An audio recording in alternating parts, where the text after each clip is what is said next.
আসসালামু আলাইকুম, ঈদ মোবারক। Crown cement সকালের খবরে আমন্ত্রণ জানাচ্ছি আমি ইফফাত আরা সুরভি। হিংসা বিদ্বেষ ভুলে ঐক্যবদ্ধ নতুন বাংলাদেশ গড়ার আহ্বান জানিয়েছেন জামাত ইসলামী আমির ও বিরোধী দলীয় নেতা ডক্টর শফিকুর রহমান। সকালে রাজধানীর Manipur girls school and college মাঠে ঈদের নামাজ আদায় শেষে তিনি একথা বলেন।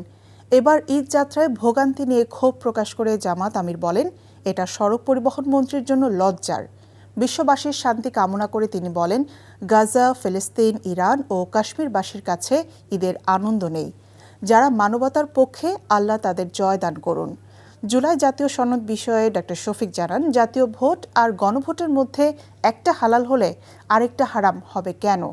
সংসদে এর সমাধান না হলে গণভোটে হ্যার পক্ষে ভোট দেয়া দেশের ৭০% জনগণকে সঙ্গে নিয়ে দাবি আদায় করা হবে। খেলার খবর, ফুটবল। ঈদের আনন্দের মাঝে প্রীতি ম্যাচ খেলতে ভিয়েতনাম গেছেন জামাল ভুঁইয়ারা। ঢাকা ত্যাগ করায় তাদের সঙ্গে চাঁদ রাতে দেখা করেছেন ও শুভেচ্ছা জানিয়েছেন যুব ও ক্রীড়া প্রতিমন্ত্রী আমিনুল হক।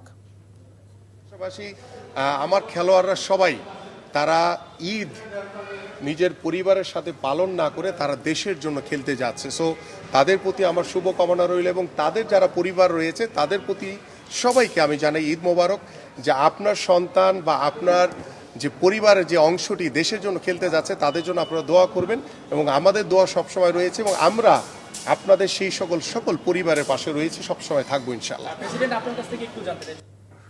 সকালের খবর এই পর্যন্তই। এই খবরের ভিডিও সহ আপডেট জানতে ভিজিট করুন এনটিভি অনলাইন www.ntvbd.com।